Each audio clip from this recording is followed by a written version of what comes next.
ក៏គ្រឿងទៀតហើយប្រិយមិត្ត Snow គ្រាប់ផ្ទុះកណ្ដាលយប់ស្ងាត់នៅតំបន់ព្រំដែន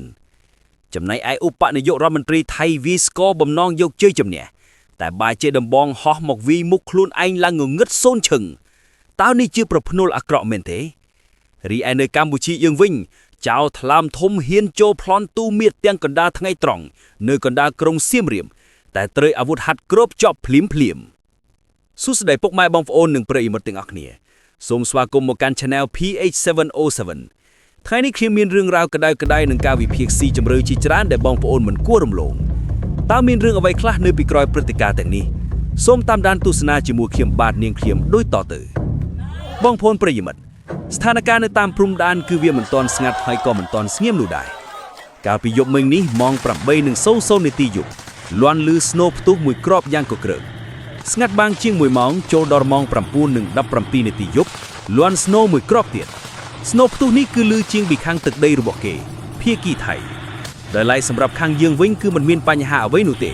គ្រប់ស្ថានភាពទាំងអស់នៅតំបន់ប្រាសាទខ្នាតកងទ័ពយើងនៅតែបន្តឈរជើងយ៉ាងរឹងមាំនិងអត់ធ្មត់បំផុតឆ្លៀតក្នុងឱកាសនេះក្នុងថ្ងៃទី 15 ខែកុម្ភៈឆ្នាំ 2026 នេះខ្ញុំសូមគោរពជូនពរដល់វីរៈកងទ័ពជាតិយើងទាំងអស់សូមឲ្យជួបតែសេចក្តីសុខនិងមានសុវត្ថិភាពគ្រប់ពេលវេលាងាកមកមើលខាងទាហានថៃវិញមេទាហានរបស់គេតែងតែអួតអាងថាចំណុចភូមិជោគជ័យគឺគេអាចដណ្ដើមយកបានយ៉ាងងាយប៉ុន្តែការពិតនៅពីក្រោយការអួតអាងនេះអ្វីដែលសំខាន់បំផុតសម្រាប់ពួកគេគឺគេពឹងផ្អែកទាំងស្រុងទៅលើការជួយគាំទ្រពីកងទ័ពអាកាសគឺការប្រើប្រាស់យន្តហោះចម្បាំងមកទម្លាក់គ្រាប់បែកក្នុងចំនួនមួយដ៏ច្រើនសន្ធឹកសន្ធាប់នេះមិនមែនជាមេទាហានទី1ទេដែលនិយាយបែបនេះគឺមានច្រើនអ្នកមកហើយតាមការតាមដានកន្លងមកតើការប្រើប្រាស់យន្តហោះចម្បាំងនិងត្រាក់ទ័រពីរដែករបស់ទាហានថៃនេះវាបង្ហាញថាទាហានថ្មជើងរបស់គេកំពុងតែឈឺក្បាលវិលមុខឬជួបការលំបាកដែរឬទេនេះជាសំណួរដែលយើងត្រូវគិតនិយាយពីរឿងឈើទូងស្គរលោតផ្លាតត្រូវមុខខ្លួនឯងវិញម្ដងនេះជារឿងដ៏គួរឲ្យភ្ញាក់ផ្អើលមួយកាលពីថ្ងៃទី 15 ខែកុម្ភៈឆ្នាំ 2026 នេះលោកអនុทิน ឆាន់វីរៈកុលឧបនាយករដ្ឋមន្ត្រីថៃបានជួបហេតុការណ៍មួយនៅចំពោះទីសក្ការៈបូជាដ៏ស័ក្តិសិទ្ធិក្នុងដំណើរទស្សនកិច្ចទៅកាន់ភូមិខាងត្បូងបន្ទាប់ពីបួងសួងសុំសេចក្តីសុខរួចលោកបានដើរទៅទូងស្គរពិធីការនៅវិហារចិនមួយដើម្បីជាកិច្ចបង្កើនរាសី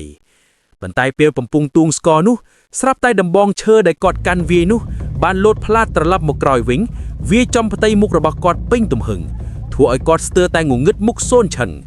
ហេតុការណ៍នេះបានធ្វើឲ្យអ្នកហែហំនិងអ្នកសារព័ត៌មានភ្ញាក់ផាវយ៉ាងខ្លាំងនៅក្នុងបរិបទនយោបាយថៃដែលតែងតែជឿជាក់លើហោរាសាស្ត្រនិងអភិយជំនឿមហាជនជាច្រើនបានចាប់ផ្ដើមវែកញែកថាការដែលវាយស្គរក្នុងបំណងយកជ័យជំនះតែបែរជាដំបងផ្លាតមកវាយក្បាលខ្លួនឯងវិញបែបនេះវាអាចជាសញ្ញាព្រមានឬជាប្រភ្នួលអាក្រក់មួយសម្រាប់អនាគតនយោបាយរបស់លោកឬក៏គណៈបកភូមិใจថៃក៏ថាបានបន្តមកមើលរឿងភ្លើងឆេះព្រៃវិញថ្ងៃនេះនៅប្រទេសថៃមានភ្លើងឆេះព្រៃយ៉ាងសន្ធោសន្ធប់ភ្លើងបានឆាបឆេះឥតឈប់ឈរតាំងពីថ្ងៃទី 12 ខែកុម្ភៈមកម្លេះដោយបានបំផ្លាញព្រៃឈើប្រមាណ 2,400 ហិកតានិងបង្កឲ្យមានផ្សែងខ្មៅគ្របទៅលើតំបន់នោះប្រវែងរហូតដល់ 6 គីឡូម៉ែត្រ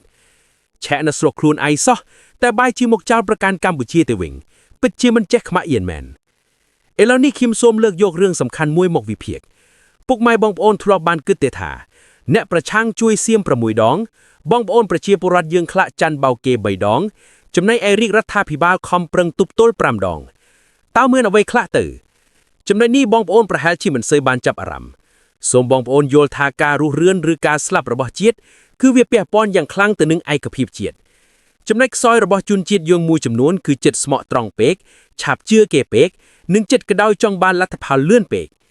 ភាពខ្សោយតែនេះហើយដែលផ្ដល់ឱកាសឲ្យសត្រូវនិងអ្នកប្រឆាំងអាចបំបែកបំបាក់កម្លាំងសាមគ្គីផ្ទៃក្នុងរបស់យើងបានតើអ្នកប្រឆាំងជួយបរទេស 6 យ៉ាងនោះមានអ្វីខ្លះ 1. ពួកគេបានជួយបរទេសដោយចោទប្រកាន់ថាកម្ពុជាប្រើប្រាស់រថពាសដែក BM21 ទៅលើទីតាំងជនស៊ីវិលដើម្បីឲ្យបរទេសយកលេសនេះមកបញ្ជាក់ពីការឈ្លានពាននិងចោទយើងថាគ្មានការគោរពច្បាប់សង្គ្រាម 2. ពួកគេជួយបរទេសលើប្រតិបត្តិការសឹកដោយការយកទិន្នន័យយោធារបស់យើងមកផ្សព្វផ្សាយជាសាធារណៈនេះគឺជាមធ្យោបាយធ្វើឲ្យបរទេសអាចកំណត់ទីតាំងទ័ពយើងនិងត្រៀមកំថ្លិតយើងបានយ៉ាងងាយ 3. ពួកគេប្រើប្រាស់ទិន្នន័យផ្លូវការបំពុលសង្គមដើម្បីជួយជំរុញឲ្យបរទេសមានលេសបន្តសង្គ្រាមមកលើយើងខណៈពេលដែលក្នុងស្ថានភាពសង្គ្រាមជាក់ស្ដែងគេត្រូវស៊ូទប់ទល់សិនទើបបន្តនីតិវិធីច្បាប់តាមក្រោយ 4ពួកគេតាំងទុនជារដ្ឋាភិបាលស្រមោលក៏ជួយកករឿងការទូតដើម្បីបង្ខំឲ្យរាជរដ្ឋាភិបាលស្របច្បាប់ត្រូវបង្វិលការយកចិត្តទុកដាក់ពីការទប់ទល់សត្រូវមកដោះស្រាយរឿងរញ៉េរញ៉ៃទៅនេះវិញ 5. កម្ពុជាយើងមានផែនទីដែលអន្តរជាតិទទួលស្គាល់ប៉ុន្តែពួកគេបែរជាទៅជួយបរទេសដោយយកផែនទីដែលផ្ទុយពីអនុស្សាវរីយ៍ឆ្នាំ 2000 ផ្ទុយពីគណៈកម្មការ GBC និង JBC មកនិយាយនេះមានន័យថាពួកគេកំពុងបំផ្លាញឯកភាពជាតិឯង 6. ពួកគេជួយបរទេសដោយប្រយោលថានេះមិនមែនជាការឈ្លានពានឬការគ្រប់គ្រងទឹកដីខុសច្បាប់ពីសំណាក់សត្រូវទេគឺពួកគេប្រើពាក្យថាសង្គ្រាមខ្មែរសៀមវាយបានទឹកដីធ្វើឲ្យសកម្មភាពឈ្លានពានរបស់គេមើលទៅហាក់ដូចជាស្របច្បាប់ទៅវិញតើបងប្អូនយើងខ្លះចាញ់បោកគេ3យ៉ាងមានអ្វីខ្លះ 1. ចាញ់បោកដោយជួយចែករំលែកនិងផ្សព្វផ្សាយព័ត៌មានបំពុលរបស់ពួកគេ 2. ចាញ់បោកដោយមិនយល់ពីនីតិវិធីច្បាប់ជាតិតែបែរជាទៅគាំទ្រនីតិវិធីខុសឆ្គងរបស់ក្រុមនោះទៅវិញ 3. ចាញ់បោកដោយផ្ដាល់ទិន្នន័យនិងកម្លាំងចិត្តឲ្យពួកគេតាំងដោយក្រុមនោះមិនអាចធ្វើអ្វីចេញជារូបរាងតល់ទេសោះទី3ចំណែកឯរាជរដ្ឋាភិបាលវិញខំប្រឹងទប់ទល់5យ៉ាង 1. រដ្ឋាភិបាលជួយផ្គត់ផ្គង់ស្បៀងអាហារនិងទប់ទល់សេដ្ឋកិច្ចជាតិមិនឲ្យដួលរលំ 2. ដើរតួនាទីយ៉ាងសំខាន់ក្នុងការធានាលើសុវត្ថិភាពនិងស្ថិរភាពផ្ទៃក្នុងប្រទេស 3. ប្រើប្រាស់ទិន្នន័យផ្លូវការនិងភស្តុតាងដើម្បីបង្ហាញការពិតនិងសង្កត់ឥទ្ធិពលសត្រូវ 4. មិនគិតពីប្រយោជន៍ផ្ទាល់ខ្លួនឬប្រយោជន៍បាក់ឡើយគឺតម្កល់ឯកភាពជាតិជាធំ 5. រដ្ឋាភិបាលកម្ពុជាប្រើប្រាស់ភាពស្របច្បាប់ជាអាវុធជៀសវាងការពង្រីកសង្គ្រាមធំ បងប្អូនស្ដាប់ចំណុចនេះទៅអាចមើលទៅឃើញថាវាសាមញ្ញប៉ុន្តែបើបងប្អូនដឹងពីអត្ថន័យស៊ីជម្រៅនោះទៅព្រឺសម្បុរខ្ញុំសូមសង្ខេបពន្យល់ឲ្យងាយយល់ប្រទេសតូចមួយអាចទប់ទល់សេដ្ឋកិច្ចជាមួយនឹងប្រទេសធំដែលមានទំហំសេដ្ឋកិច្ចរាប់លានដុល្លារដោយមិនមានវិបត្តិសេដ្ឋកិច្ចធ្ងន់ធ្ងរវាមិនមែនជារឿងធម្មតាទេជាទូទៅប្រទេសធំគេអាចបិទដង្ហើមសេដ្ឋកិច្ចយើងធ្វើឲ្យយើងស្លាប់បានយ៉ាងងាយប៉ុន្តែសម្រាប់ខ្មែរយើងនៅតែតស៊ូឈរយើងបានរយៈពេល8ខែមកនេះហើយថែមទាំងប្រែក្លាយពីអ្នកទិញទៅជាអ្នកលក់ដើម្បីជួយសេដ្ឋកិច្ចជាតិវិញទៀតផងរាជធានីភ្នំពេញនិងគ្រប់បណ្ដាខេត្តទាំងអស់នៅក្នុងពេលវេលាដែលប្រទេសកំពុងតែប្រឈមមុខនឹងសង្គ្រាមព្រំដែនប៉ារនៅតែអាចគ្រប់គ្រងស្ថិរភាពនិងសុវត្ថិភាពបានល្អមិនមែនជារឿងងាយស្រួលទេបើនៅប្រទេសដទៃវិញជួបរឿងដូចយើងដឹងតែជ្រួលច្របល់ចលាចលបាត់ទៅហើយជាពិសេសការដែលប្រទេសធំវាយប្រទេសតូចតែយើងអាចប្រើប្រាស់ភស្តុតាងទិន្នន័យនិងច្បាប់អន្តរជាតិដើម្បីសង្កត់កុំឲ្យគេពង្រីកសង្គ្រាមបានគឺជារឿងអស្ចារ្យណាស់បើកម្ពុជាប្រើប្រាស់សមត្ថភាពយោធាខុសស្រុកយើងនឹងក្លាយជាកន្លែងសាកល្បងអាវុធរបស់មហាអំណាចភ្លាមក្នុងសង្គ្រាមទាំងពីរលើកនេះរាជរដ្ឋាភិបាលខ្មែរមិនបានប្រើប្រាស់កងទ័ពដើម្បីទាញយកប្រជាប្រិយភាពនយោបាយនោះទេបើជាប្រទេសផ្សេងដើម្បីតែចង់ឈ្នះបេះដូងរាជឬចង់បំបិទមាត់អ្នកប្រឆាំងគេច្បាស់ជាបញ្ជាឲ្យកងទ័ពវាយសម្រុកទោះជាត្រូវខាតបង់ជីវិតប៉ុណ្ណាក៏ដោយប៉ុន្តែរាជរដ្ឋាភិបាលយើងគឺគិតពីអាយុជីវិតកងទ័ពផលប្រយោជន៍ជាតិនិងឯកភាពជាតិជាចម្បងបើសិនជាគ្មានការទប់ទល់ដ៏ឆ្លៀសវៃទាំងផ្នែកយោធានិងការទូតទេនោះម៉ោងនេះពួកយើងមិនមានឱកាសអង្គុយចុចទូរស័ព្ទមើលរឿង Facebook សុកសាវបែបនេះទេប្រហែលជាពេលនេះយើងកំពុងតែនាំគ្នាសម្ងំលាក់ខ្លួននៅក្នុងត្រង់សេកិច្ចពីការទម្លាក់ក្របបើកធំពីយន្តហោះចម្បាំងរបស់គេបាត់ទៅហើយយុទ្ធសាស្ត្រទប់ទល់អស់រាជរដ្ឋាភិបាលមានច្រើនណាស់ប៉ុន្តែរឿងជ្រៅសំខាន់មួយចំនួនខ្ញុំមិនអាចរៀបរាប់លម្អិតនៅទីនេះបានទេអ្វីដែលសំខាន់បំផុតដើម្បីឆ្លងផុតសង្គ្រាមឬវិបត្តិដែលយើងមើលមិនឃើញនេះគឺពួកយើងគ្មានជំរើសអ្វីក្រៅពីការគាំទ្រនិងរួមសាមគ្គីជាមួយរាជរដ្ឋាភិបាលរបស់យើងនោះទេ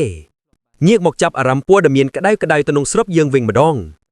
សមត្ថកិច្ចបានបញ្ជាក់ថាពិតជាមានករណីប្លន់ទូមៀងនៅកណ្ដាលក្រុងសៀមរាបប្រកាសមែន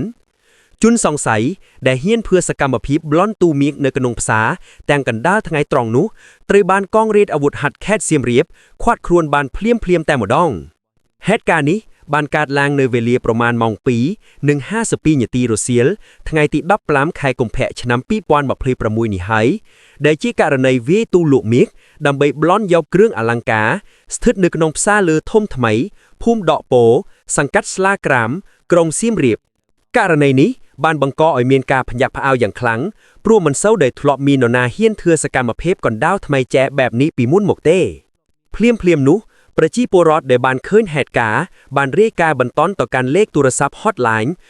129របស់កងរាជអាវុធហត្ថខេត្តសៀមរាបបន្ទាប់ពីបានទទួលព័ត៌មានភ្លាមកម្លាំងអាវុធហត្ថក្រុងសៀមរាបសហការជាមួយកម្លាំងការិយាល័យជំនាញបានចុះអន្តរាគមន៍រហ័សនិងឃាត់ខ្លួនជនសង្ស័យបានម្នាក់វត្ថុតាងដែលដកហូបបានរួមមានម៉ូតូមួយគ្រឿងទូរស័ព្ទមួយគ្រឿងញ័រមួយដាល់កាំបិតតាំងតមួយដាល់និងខ្សែកលោហៈធាតុពណ៌លឿងផ្លាទីនចំនួន4ខ្សែបច្ចុប្បន្នជនសង្ស័យត្រូវបានបញ្ជូនទៅទីបញ្ជាការកងរាជអាវុធហត្ថខេត្តសៀមរាបដើម្បីចាត់ការតាមនីតិវិធីច្បាប់ហើយខ្សែដៃនិងខ្សែកផ្លាទីននោះក៏ត្រូវបានសមត្ថកិច្ចប្រគល់ជូនម្ចាស់ដើមវិញរួចរាល់ផងដែរគួររំលឹកផងដែរថាជនសង្ស័យមានឈ្មោះឡែភេទប្រុសអាយុ40ឆ្នាំហើយក្រោយពេលតេទឹកនោមគឺរកឃើញថាមានផ្ទុកសារធាតុញៀនទៀតផងបាទព័ត៌មានក្តៅៗនឹងការវិភាគប្រចាំថ្ងៃនេះត្រូវបានបញ្ចប់ត្រឹមនេះហើយសូមបងប្អូនកុំភ្លេចជួយ share ចែករំលែកវីដេអូនេះឲ្យបានច្រើនដើម្បីឲ្យពិភពលោកនិងបងប្អូនខ្មែរយើងបានឃើញពីការពិតដែលកំពុងតែកើតឡើងនៅក្នុងសង្គមជាតិយើងហើយកុំភ្លេចចុច subscribe និងដាក់រូបកណ្ដឹងចូលនៅ channel PH707 ទាំងអស់គ្នាដើម្បីទទួលបានព័ត៌មាននិងការវិភាគបន្តបន្ទាប់ថ្មីៗជារៀងរាល់ថ្ងៃសូមអរគុណដល់ពុកម៉ែបងប្អូនទាំងអស់ដែលបានចំណាយពេលវេលាដ៏មានតម្លៃតាមដានទស្សនាវីដេអូនេះតាំងពីដើមរហូតដល់ចប់សូមជូនពរពុកម៉ែបងប្អូនជួបតែសេចក្តីសុខនិងសុវត្ថិភាពគ្រប់ពេលវេលាខ្ញុំបាទនាងខ្ញុំសូមអរគុណនិងសូមជម្រាបលា